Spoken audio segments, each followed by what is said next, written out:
Magandang umaga po, Senator JV. Hello sir, good morning po. Manong Ted. Good morning. Magandang umaga sa iyo, Manong Ted, at kay DJ Chacha. Opo, ikaw ba nagmumotorsiklo ngayon, Senator? O okay ka lang? Pwede kausapin? Pwede naman. Basta Okay. sama kayo. Opo, Sige. opo, Senator JV, ito na nga po, no? Ano ang sinasabi ho ninyo na pinagbago, no, dito po sa Motorcycle Crime Prevention Act na inyo pong naaprubahan sa BICAM? Well, unang-una, Manong Ted, ito yung amendment to the Motorcycle Crime Prevention Act. Unang-una, yung dating dalawang doble plaka ay isa na lamang, no? Rear plates na lamang, kasi nangyari, Manong Ted, ay yung sitwasyon ngayon, no? Ang backlog ng motorcycle plate ay nasa 9 million. So, ibig sabihin, mas kung pag-uusapan natin crime prevention, mas problema ngayon, mas marami ang walang plaka. Yung isang plaka hindi pa masupply ng LTO, so doble pa. Kaya sa tingin namin, for crime prevention, mas mabuti na ang lahat ay mabigyan na ng plaka at maano na yung backlog, ma-address na po yung backlog. So yan yung number one. Pangalawa, binabaho natin yung mga multa o yung mga penalties na dati ay 50,000 to 100,000. Ngayon, nasa 20,000 pababa na lamang, no?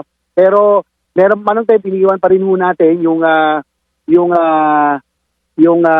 pagkakakulong. Halimbawa, may intentional use nung may tampering, stolen at yung pagbura ng plaka ay kumbaga pag intentional na paggamit nito ay meron pa rin pagkukulong na 6 months to 2 years, Manong Ted.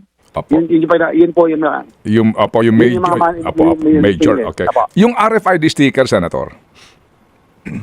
Yun yung nais po natin talaga, no? Akin pong amendment po yan. Kaya lang ang LTO, sinabi po nila during the TWG at BICAM na mas lalo silang nadidelay sa pag-issue ng plate number dahil sa RFID system, no? Yung pag-link nila. Kaya yun po ay proposal ng House contingent, i-delete na lamang para mas mapabilis na ma-address yung backlog. So, yun po ang compromise. Pumayag na rin po kami para po, ang concern ko dito, Manong Ted, lumalaki yung backlog eh. Mas mabuti ng lahat ay may plate number kaysa po, napakahirap pag lumalaki yung backlog. Mas magagamit po sa krimen habang wala ang plate number. Opo, siguro po, Senator, dapat binago na rin po yung title ng batas. Ginawa niyo yung Motorcycle Plate Number Backlog Prevention Act. Hindi naman. Dahil sa mana po yun. Senator, Senator, so, nasaan na yung prevention po dito na pinag-uusapan nga natin? Kasi ang pinanggalingan nito, Senator, di ba? Naalala ko po ito di ba? Isa nga po ito sa mga issues, right, na inyo pong hinarap, I remember, sa mga riders na Opo. nung panahon na iyon, Senator Dick Gordon po din, ang main proponent nga nito, dalawa yung plaka, di ba? Pinalakihan, etc. And then Opo. eventually pala, yun nga, lumabas ang katotohanan na, Senador, kung mamarapatin po ninyo na sadya po talagang hindi na pag-aralan mabuti yung pong naturang batas bago po naaprubahan, di po ba? Well, alam mo, advocacy kaya ni Senator Gordon, no, pa niyang pinupush yan dahil sa ibang bansa, sa Indonesia, Thailand, ay dalawa ang plaka para nga daw mas madali ma-identify. Pero Manong Ted, ang sa akin naman, yung reality natin, yung pong hindi nga ma-supply ng LTO itong hindi nga ma-address yung 9 million na backlog with one plate number, kung dodoble pa natin, baka mas lalo po lumago. So sa akin po, sa tingin ko, for crime prevention, mas mabuti ng lahat magkaplaka. At niretain naman po, Manong Ted, yung pong provision, yung intentional use of tampered, stolen or erased plate number, saka also yung tampering at lahat. Pag ginamit po ito, ay meron pong pagkakakulong at punta pa rin po. So yan po yung narrative for crime prevention. Napag-usapan niyo ba ho dito yung concern din po nitong LTO nga dito po sa kanilang mga multa na ipapataw doon sa yung sale ng mga motorsiklo, kasi iba po yung provision doon sa anti-carnapping dito po sa Motorcycle Crime Prevention Act. Kasi nga, pag ikaw nagbebenta ng motorsiklo, mas maiksi yung panahon to report it, tsaka yung change of ownership. Napag-usapan ba yun sa BICAM po? Na-address ba yung concern doon ng LTO din? Dahil dito po, bottom line, marami po ang mga may-ari ng motorsiklo na maiipit doon po sa change of ownership. Pati po yung mga dealers, di ba, na hindi pa na-transfer po yung ownership kasi nga narimata po yung motorsiklo? O hindi pa rin napag-usapan yun? Napag-usapan din, I think binibigyan ng the 20 working days, no, para po ma-report po. Sabi ng LTO, sa kanilang palagay, ayun po yung enough time na. No, yung po 20 working days. Dati kasi parang 5 days lang, Manong Ted. So ito 20 working days. Opo. As long as wala namang intent, meron namang good faith na talagang to renew at lahat ng yung to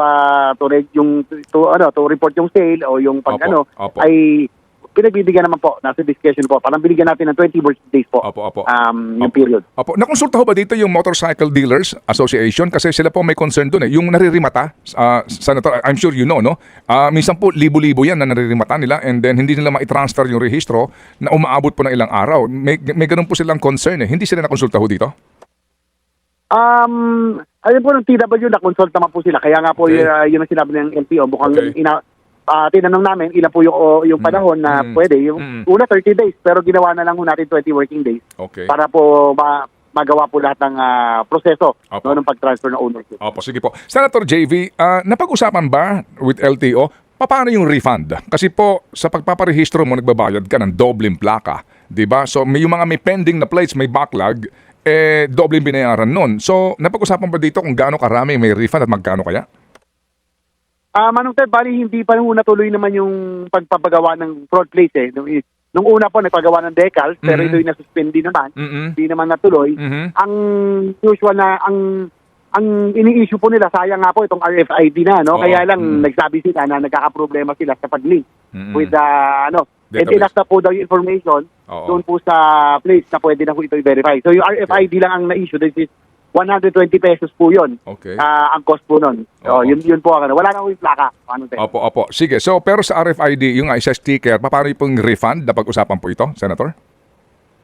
Hindi na cover kahapon. Pwede, siguro pwede, pero maaari pwede sa IRR na lang po yun kung Opo. magkakaroon po na refund. Opo. Yung nga po, kami na po din na bahalang tumawag sa LTO. How will they go about it? O sige. So, So, Senator, naintindihan namin ha. Ito pong inyong, at least, nabago na po ninyo ito pong batas tungkol po sa mga motorsiklong ito. Senator, may pahabol lang po kami. Yung pong PhilHealth subsidy, kayo po ang ama sa Senado at saka iba pang senador ng Universal Healthcare Law. Alam po ninyo Opo. ito, yung kinikita sa syntax, obligasyon po ng gobyerno na ilagay yan sa PhilHealth. Pero tinanggalan ng Tama po. subsidy ang PhilHealth po sa 2025 budget. Ano po masasabi niyo ron? Well, alam mo, Manong Ted, sa budget talagang win some, lose some, no? Ang akin pong dinefend this time, yung DOTR, ang nailaban naman po natin, may balik sa program funds, yung mga foreign assisted projects, yung mga priority program na dati po ay nilagay sa program. Kaya nga sabi ko, Winsam, ito, natuwa po ko, kaya lang, marami po ang nakat, no, in the process. Isa na nga po itong subsidy sa PhilHealth na, of course, hindi Manong Ted, hindi naman ibig sabihin, masaya ka doon sa budget, no, sa lahat, no. Masaya ako doon sa infrastructure project, pero pagdating sa PhilHealth, of course, being the principal sponsor of Universal Healthcare, nalungkot ako na nagkaroon ng cut, pero, Manong Ted, hindi lang yung siguro na ipaliwanag ng maayos yung budget process, no, sa ating mga kababayan na siguro nagaling yung kayo sa Kongreso na pag meron hong mga idle funds o yung mga excess funds na hindi ginagamit, yan po ay talagang tinitig ng gobyerno at kinakat po talaga para magamit po sa mga mas importanteng proyekto. At this time, ang paliwanag ho ng ating Committee on Finance at ng Appropriations at ng BICAM ay ang PhilHealth may 500 billion na reserve fund. Tapos humihingi pa ho sila ng, meron ng subsidy. Kumbaga pinipwersa silang gamitin po ito at palakihin yung participation, no, sa mga hospital bills. So, yan po, naging controversial po, Manong Ted, lalo na yung 89 billion nung nakarang taon na dineclare nilang excess fund. Na sabi ko nga, baka magdedeclare excess fund, dami-dami pang nakapila sa mga hospital na ang lalaki ng mga babayarin. So, siguro yun ang naging dahilan, naging controversial. Ang nagkulang talaga rito, Manong Ted, tingin ko, yung PhilHealth.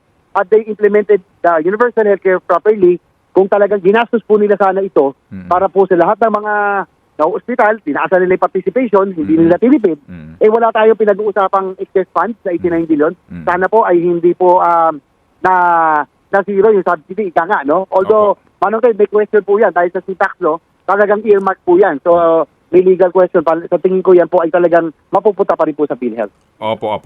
Tingin po ninyo, no? Kasi nga, klaro ho naman, di ba, doon sa ating pong syntax law na dapat naka-earmark talaga ito sa kalusugan po. Tingin po ninyo, may basihan yung question po ditong, Senator? Opo, naka-earmark po rin. Base sa syntax law, kailangan ho talaga mapunta sa PhilHealth. So, hindi ho dapat pwedeng magamit sa ibang programa yan.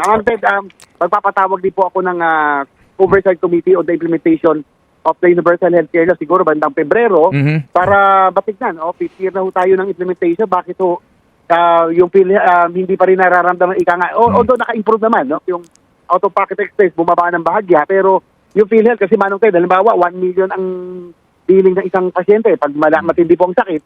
Minsan sinasagot ng PhilHealth nasa 15,000 lamang, 12,000. Opo. Pag 500,000 nasa 8,000. Bakit ho ganon? Opo. Sinasabi nila lagi, case rate kasi ganito, they should have adjusted long before. Dahil ako po, bilang principal sponsor ng Universal Healthcare Law, ang intention ho natin, maibaba yung out-of-pocket expense na at least 30, 40, or even 50% Opo.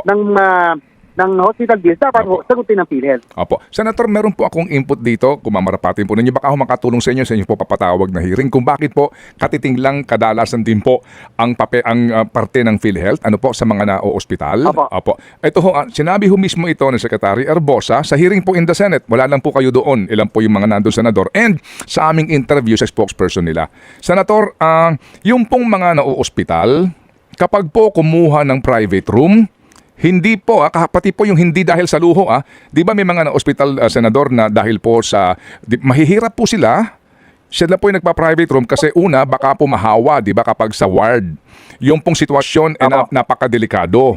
No, may mga ganun pong pagkakataon na kahit na mahirap, obligadong kumuha ng private room dahil sa kondisyon ng pasyente. Kapag po kumuha ka ng private room, ang turing nga ang tawag nga po ng spokesperson ng PhilHealth sa kanila, rich na ang turing sa iyo kasi kumuha ka ng private room So, magiging iba na po ang turing doon sa pasyente, hindi na po aakuin lahat ng gastos mo. Kung nandun ka sa charity ward, lahat ng gastos mo, kung mahirap ka, libre. Pero pag na-private room ka, naiiba na ang kompetasyon ng PhilHealth. At marami po ngayon na mga mahihirap na obligadong mag-private room na yun po ang sitwasyon. Senator, baka lang po hindi pa nakakaabot sa inyo. Ito pong kaisipan at prinsipyong ito ng PhilHealth.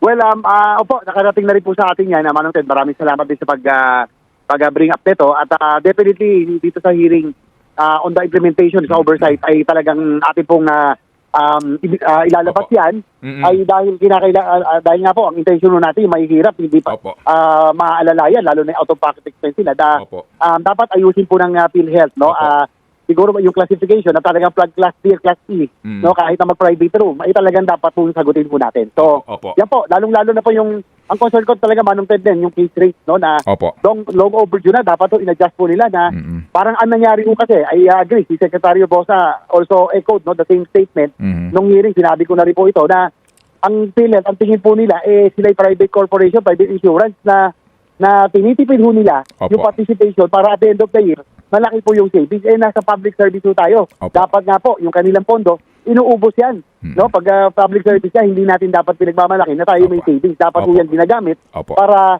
hindi nahihirapan yung mga kababayan natin lalo na pa yung malalaki po ang kanila pong hospital bill. Sige po. Senator JV, salamat na marami Ay finally po, yung isyong yan ay yung pong makonfront dito po ang PhilHealth sa isyong ito. Salamat po. Muli kaming tatawag po para makibalita po sa inyo, Senator.